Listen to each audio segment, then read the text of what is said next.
Daf Yomi, Tractate Bava, page 93a. Top of the page.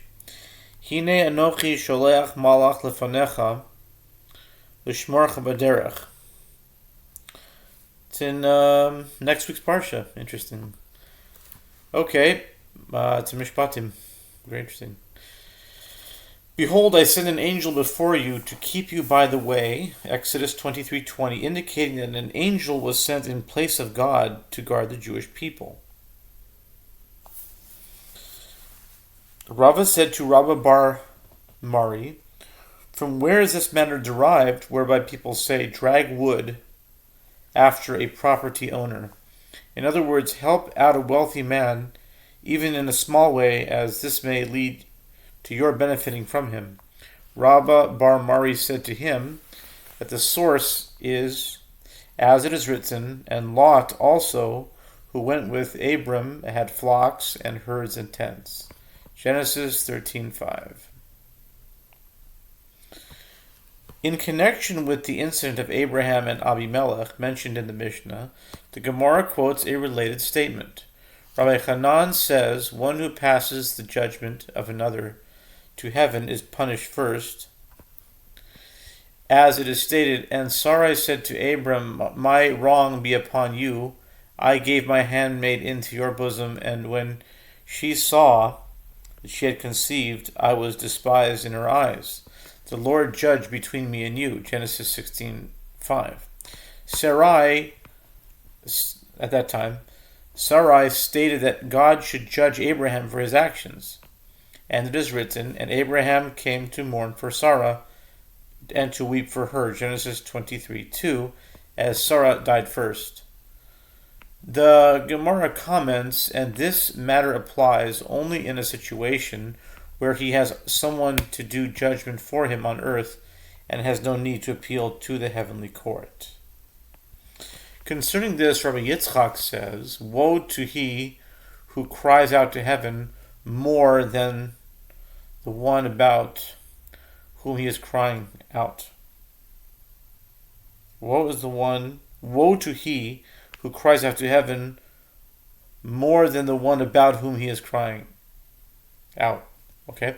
The Gemara comments, this concept is also taught in the Braita. Both the one who cries out and the one about whom he is crying out are included in the verse discussing the cries of an orphan who is mistreated. If you afflict them, for if they cry at all to me, I will surely hear their cry.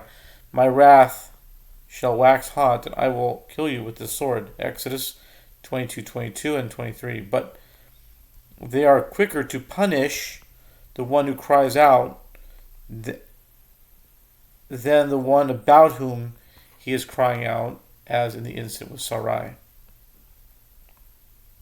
The Gemara provides another lesson from the story of Abraham and Abimelech.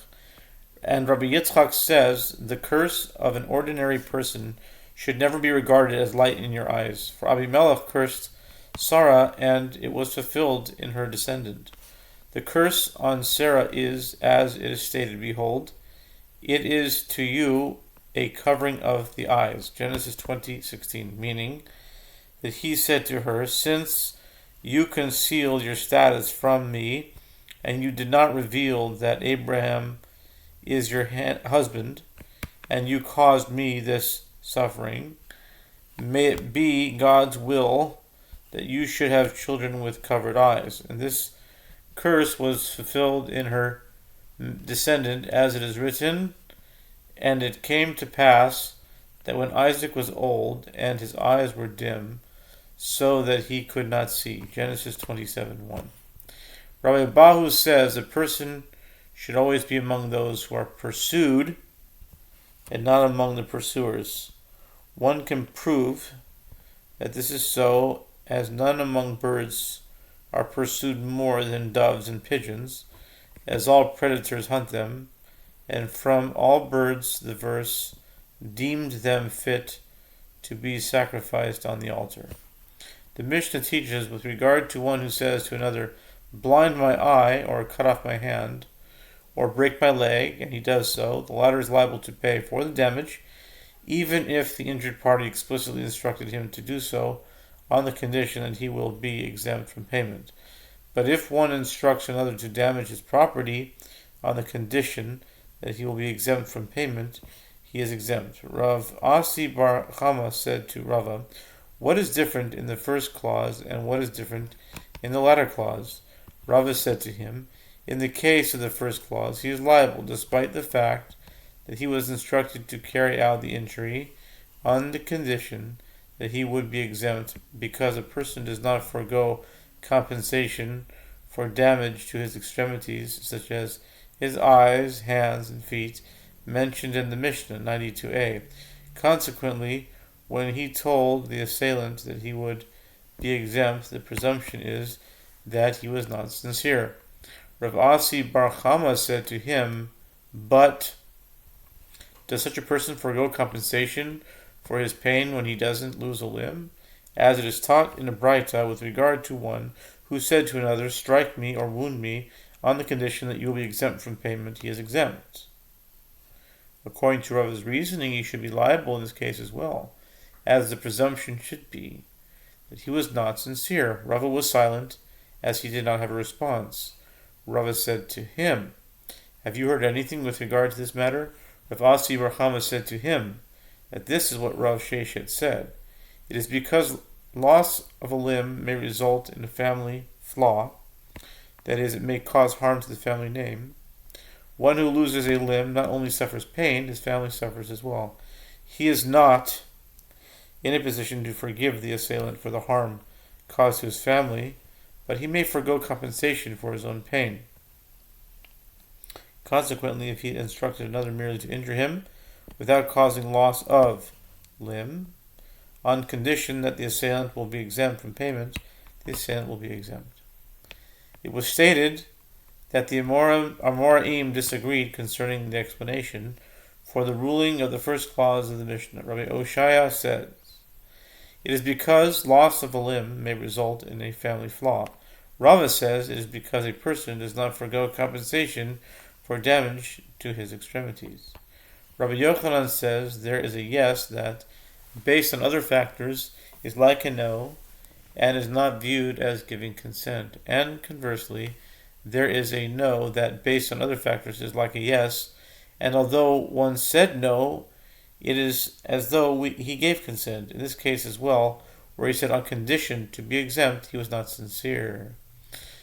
The Gemara comments that this is also taught in Braita with regard to one who said to another, "Strike me," or "wound me," and the other asks, "Is this on the condition that I will be exempt from payment?" And the first one said to him in the tone of a question, "Yes." This is an example of the principle, there is a yes, there is like a no. It is as if the victim asks, "Even if I gave you permission to do it, do you think that I would forego the compensation?" By contrast, if one said, "Tear my garment," and the other asks, "Is this on the condition that I will be exempt from payment?" and he said to him in a tone of question, "No," this is an example of a no that is like a yes, since he meant to say that if he did not want to exempt him from payment, he would not ask him to do it. The Mishnah teaches... Who does this? Did this ever happen in the history of... I don't know. The Mishnah teaches that if one instructed another, "Break my jug," or "Tear my garment," "Pull my finger," no, I'm just kidding, tear my garment, and the other did so, he is liable to pay for the damage. And the Gemara raises a contradiction from Braita. The verses state with regard to bailies, if a man delivers to his neighbor money or vessels to safeguard, Exodus 22:6, and if a man delivers to his neighbor a donkey or an ox or a sheep or any beast to safeguard, Exodus 22:9, the study is derived from these verses that the bailee is liable if the term was given to him to safeguard, but not where it was given to him to destroy. If it was given to him to safeguard, but not where it was given to him to tear. If it was given to him to safeguard, but not where it was given to him to distribute to the poor. This indicates that a bailee is not liable for damage to an item if he was told to tear it, even if the owner did not state that it is on condition to be exempt. Rav Huna said, this is not difficult, as... Oh, we can finish this. Let's see. I'll show you. We can do this. Rav Huna said, this is not difficult, as this Mishnah obligates him to pay for the damages dealing with the case where it came into his possession. He was responsible for it, but the owner instructed him to tear it. Therefore, even if he was instructed to tear it, he is liable. And that Braita, which exempts him from paying, discussing a case where it did not come into his possession, but he simply tore it. Rabba said to Rav Huna, but the phrase in the verse to safeguard, which obligates a bailee, indicates that it came into his possession already, and this is the case of the Braita that rules he is exempt. Rather, Rabba said, this and that are discussing a case where it came into his possession, and it is not difficult. This Mishnah is discussing a case where it came into his possession as an item given for safeguarding, and he is exempt if the owner stated explicitly that this will be the case, and that Braita is discussing a case where it came into his possession as an item given for tearing. The Gemara relates, there was a certain purse full of charity money that came to the city of Pumbedita. Rav Yosef deposited it with a certain man.